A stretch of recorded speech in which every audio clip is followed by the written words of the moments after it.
Okay, so before I get into this video, you may have already noticed that I'm trying a new type of editing and things. So if you like the editing, let me know. If you don't like the way it's broken up or anything, please say, because a couple of people have suggested doing it slightly different and things, and have given suggestions, so I thought I'd try it out. If it doesn't work, it doesn't work. I'll think of something else, go back to the original way if you prefer my old videos of just turning on the camera. But if you like it in sections and things, let me know. Maybe it flows better. I don't know. I haven't recorded the video yet, so I don't know how it's going to turn out. I don't know if I'll be able to even do it like that, because it's obviously very new to edit it like that as well. But let me know your thoughts, and if it goes down well, I'll keep doing it like this. Today I'm going to be talking about Doctor Who, Series 1, Episodes 9 and 10, The Empty Child and the Doctor Dances.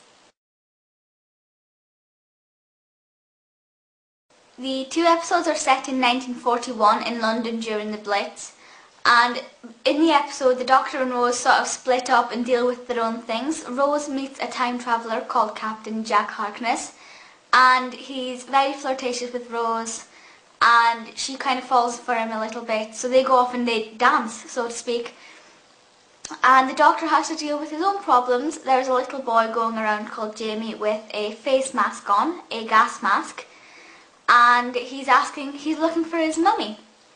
And at the same time there's also a girl who's supposed to be his sister, Nancy, and the Doctor knows that she knows something, but she's not saying what she knows.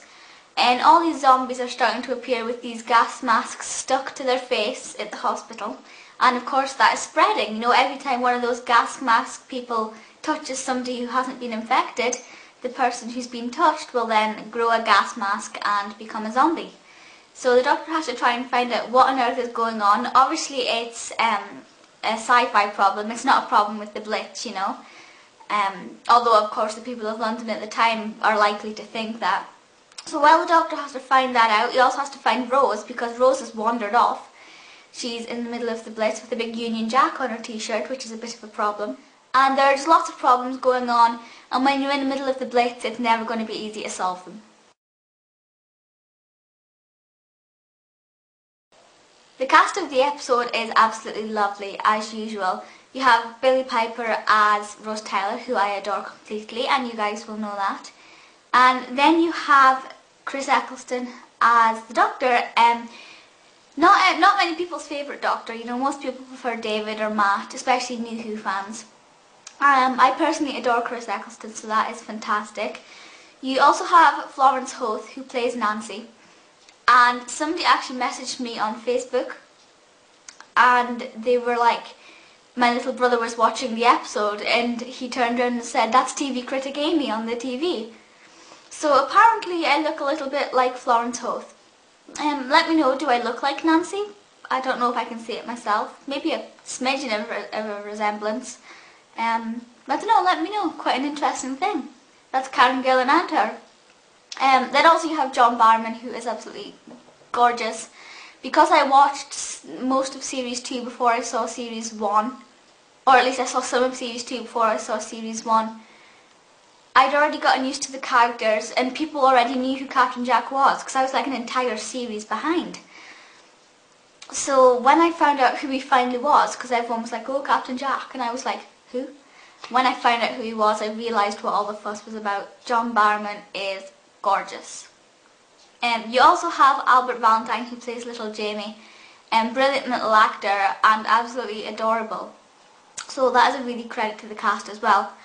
Camille Coduri is in it, of course. Camille is perfection. You all know I think Camille is fantastic. She's brilliant.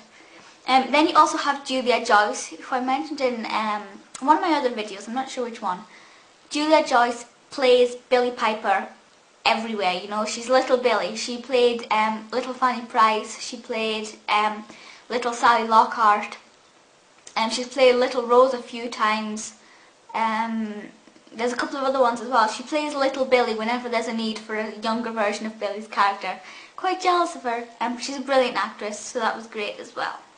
So yeah, the cast is brilliant. The episode was directed by James Hawes and written by Stephen Moffat. They both aired in May 2005. I really love this episode. A lot of people will know that I'm very much a history geek. I love anything about the First and Second World War. You know, I love learning about them. I love watching documentaries about them and things. So to have 2 entire Doctor Who episodes set in that time is like phenomenal for me. You know, it's like greater than going to Disneyland. I've never been to Disneyland, but it is absolutely brilliant. So just the atmosphere itself created is fantastic to watch. The plot itself is brilliant, you know, because I mean during that time, obviously years ago, the further back you go, the less people seem to believe sci-fi and life on other planets and things. Obviously nowadays a lot more people think it's a possibility, but the further in time you go back, people become sort of more arrogant to it and, you know, they don't believe in it at all.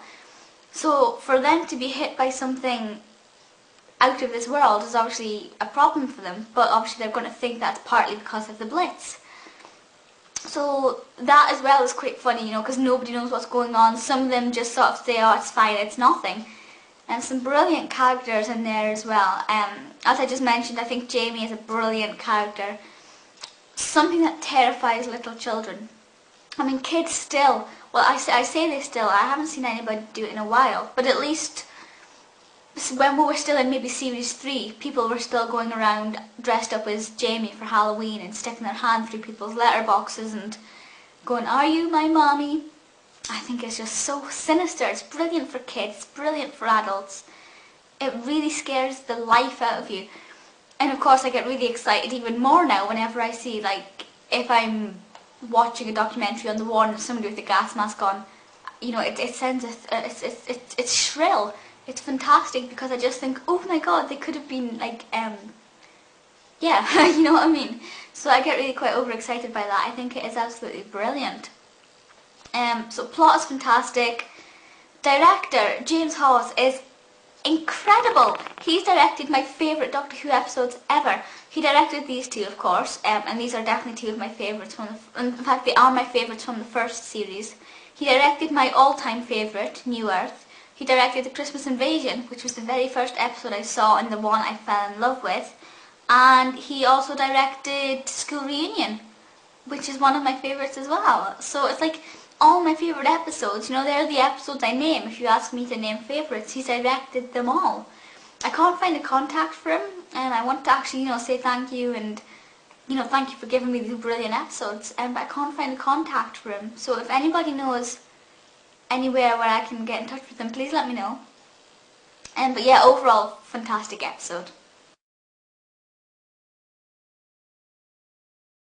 I give both The Empty Child and The Doctor Dances 5 out of 5.